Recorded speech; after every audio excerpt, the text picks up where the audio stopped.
All right, folks, buckle up because we are diving headfirst into some seriously wild claims coming straight out of Egypt. Claims so wild they make the Sphinx look like a house cat. We're talking about potential hidden structures. Massive structure. Yeah, massive structures buried deep, like way deep beneath those iconic pyramids of Giza. And the wildest part?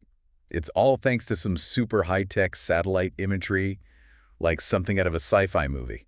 So picture this, you're gazing at the Giza Plateau, soaking in those majestic pyramids, right? Hmm. But beneath the surface, lurking far below, there could be a network of colossal structures that would rewrite history as we know it. It's a pretty mind-blowing concept, isn't it? Totally. And it has split the scientific community right down the middle. You've got mainstream archaeologists basically saying, hold your horses, this is nuts. Right. And on the other side, you have these independent researchers, often the kind of folks you hear on Joe Rogan or certain corners of YouTube, Yeah. and they're absolutely buzzing about this, like they've struck gold. And that's where you, our lovely listeners, come in because, let's face it, trying to sift through all the conflicting info out there can be a real headache. Exactly. That's why we're here for this deep dive, to cut through the noise and give you the lowdown on what this discovery or alleged discovery is all about and why it's causing such a stir. We'll break it down in plain English. No need for a PhD in archaeology here, folks. We want you to walk away feeling like you've got a solid grasp on the facts and the arguments from both sides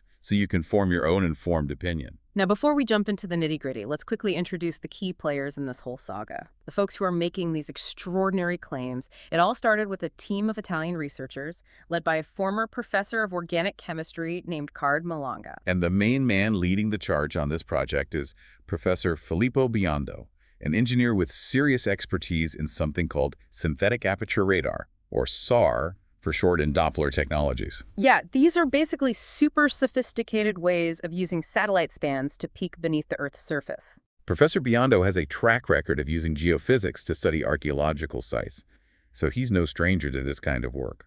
But here's the kicker.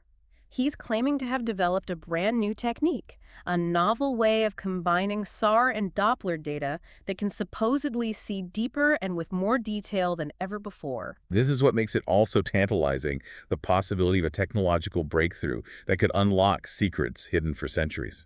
So what exactly are they claiming to have found? Well, get this. They believe their scans have revealed 8 massive cylindrical structures, almost like enormous silos or tubes plunging an incredible 630 meters down. That's almost a quarter-mile deep, folks, beneath the Khafre pyramid. The middle pyramid, for those who haven't brushed up on their Egyptian pyramids lately. What the middle one and these 8 cylinders apparently converge on 2 gigantic box-shaped structures, each one measuring a whopping 80 meters by 80 meters.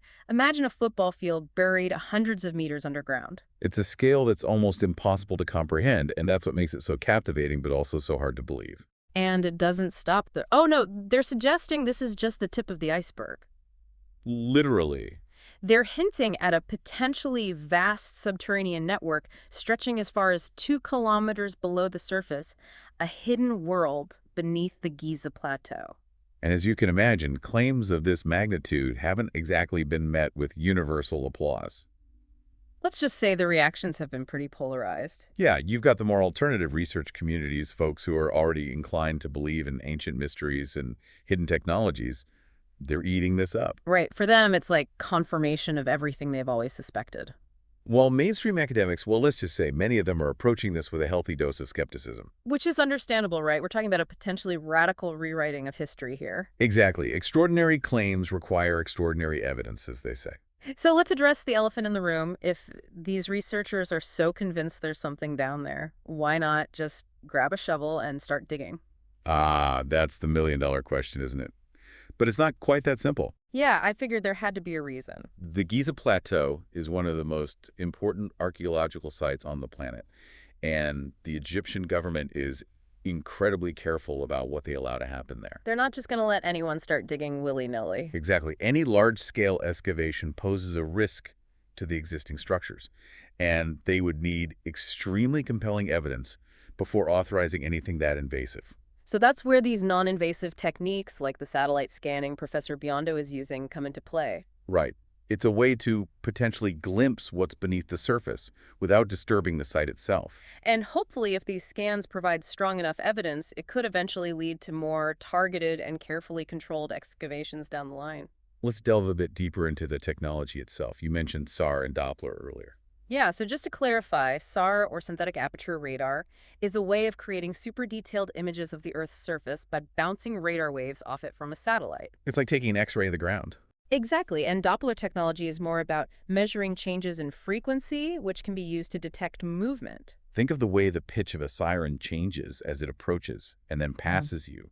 That's the Doppler effect in action. Ah, okay, that makes sense. Professor Biondo's big claim is that he's found a way to combine these two technologies, SAR and Doppler, in a way that allows him to see deeper underground than anyone has before and to map out these supposedly massive structures with incredible precision. But that's where the skepticism from the mainstream archaeological world really kicks in. Yeah, a lot of them are looking at this with a very critical eye. One archaeologist we spoke to, Dr. Flint Dibble, didn't mince words. He called the whole thing total bullshit. Ouch, that's a pretty harsh assessment. Yeah, but he lays out some pretty specific concerns that a lot of experts share. For starters, he points out that this alleged groundbreaking methodology hasn't been published in any detail. There's no peer-reviewed paper for other scientists to scrutinize. It's like they're saying, trust us, we found something amazing, but without showing their work. And that's a big no-no in the scientific community. Dr. Dibble also raises a crucial point about the geology of the area. Numerous studies have shown that the water table beneath the Giza Plateau is relatively high, just a few dozen meters below the surface. Which means if there are structures at 630 meters deep, as the researchers claim, they'd be completely submerged in water.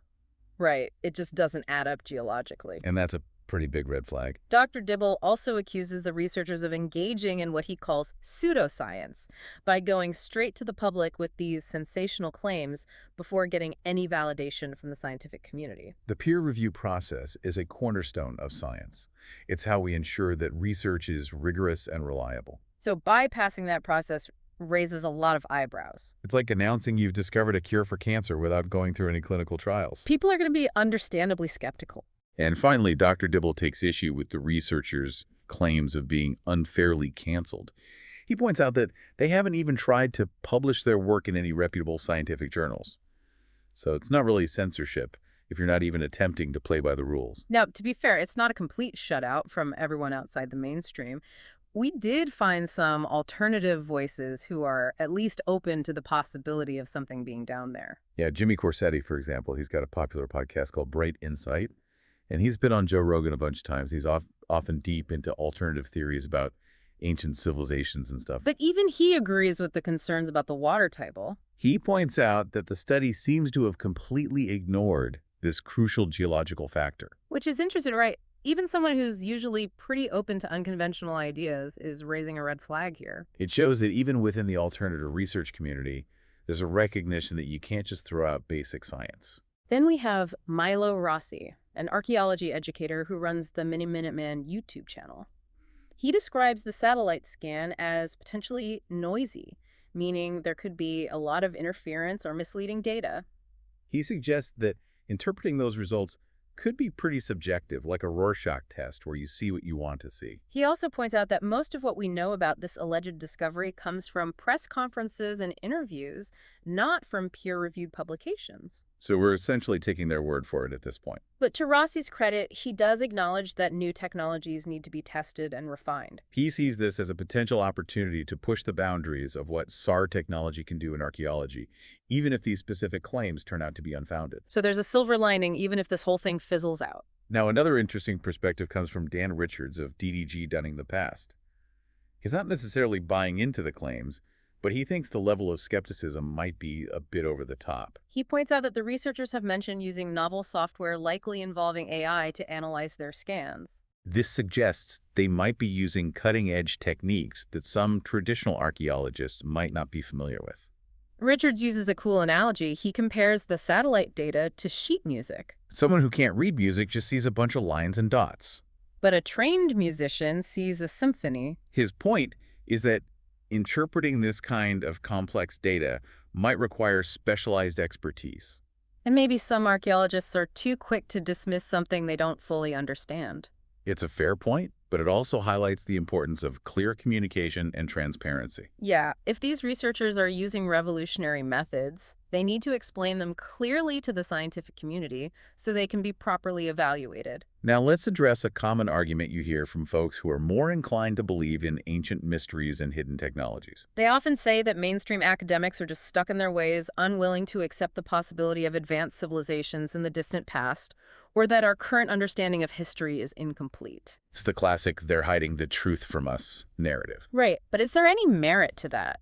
Well, it's true that scientific paradigms can be resistant to change, but the history of science is also full of examples of radical new ideas that were initially dismissed and later proven correct. So it's a balancing act between healthy skepticism and open-mindedness. Exactly, and the key factor is always the evidence. Professor Dibble, who we mentioned earlier, is very clear about this. He says archaeology is all about making new discoveries, but those discoveries need to be backed up by solid, verifiable data. He argues that the researchers in this case have jumped the gun by going public with these huge claims before providing the necessary proof. And using accusations of being canceled to drum up attention. It's a tactic that can backfire because it undermines their credibility. The bottom line is that the lack of peer review is a major sticking point for most experts. It's the gold standard of science, and until this research has gone through that rigorous process, it's going to be met with a lot of skepticism. For anyone who wants to delve deeper into this, Jay Anderson mentioned that there's a 4-hour Italian presentation by the research team available on YouTube with subtitles. You can find it by searching for Expedition Nicole C. Colavito.